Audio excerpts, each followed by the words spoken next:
Hi again. I'm discovering that vlogging every day is really tough, but I'm still trying. At least I don't have 32 fandoms to rate today, so this should be quicker. Although not specifically tagged as such, today's video was inspired by Anne at Ankerferb, who told the story of how she first met Harry Potter when she was 11 years old.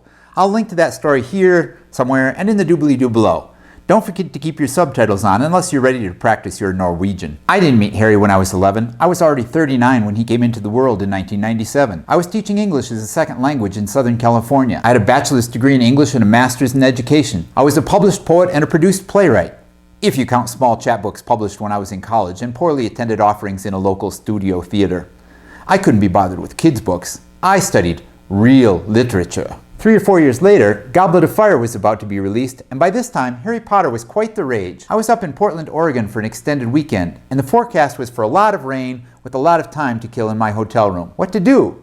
I went to the bookstore, which was filled with displays about the boy wizard. What the heck, I figured. Perhaps I should at least find out what all the hoopla was about. It wasn't like I was totally averse to fantasy after all. I'd been a huge fan of The Hobbit and Lord of the Rings when I was in high school.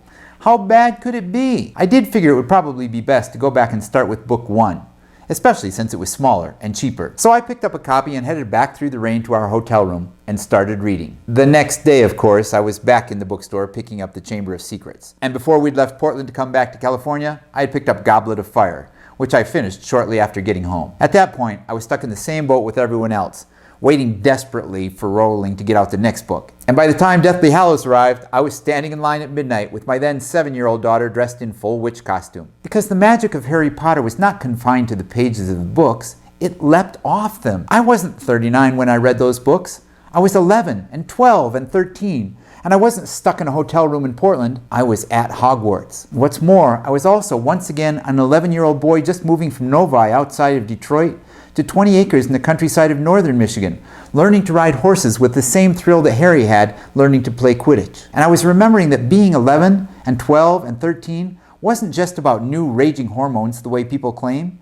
It was about discovering who you were and who your real friends were and what things really mattered in the world. It took me several years to understand how fully Harry's world would affect mine. But without it, there might not have been a Donald Miller, a book whisperer, or if there was, I likely never would have fully appreciated them. I'd probably still be trying to focus on Of Mice and Men and Romeo and Juliet every time I confronted a high school freshman. And those are still excellent works, but there is so much more to learn and discover in the worlds of YA literature that Harry first opened my eyes to. So much to be gained from all the other fandoms I'm a part of today. Who would have thought, with the rain falling down outside that hotel room in the cold Northwest, that 14 years later, that boy on a broomstick would have me excited about flying to Orlando, Florida this July for something called LeakyCon, because that's where I'll be, now with 2 daughters in tow. If you can be there, we'll share more stories of how the boy who lived has changed our lives. If you can't, let me know down in the comments or put together your own video. How did you meet Harry?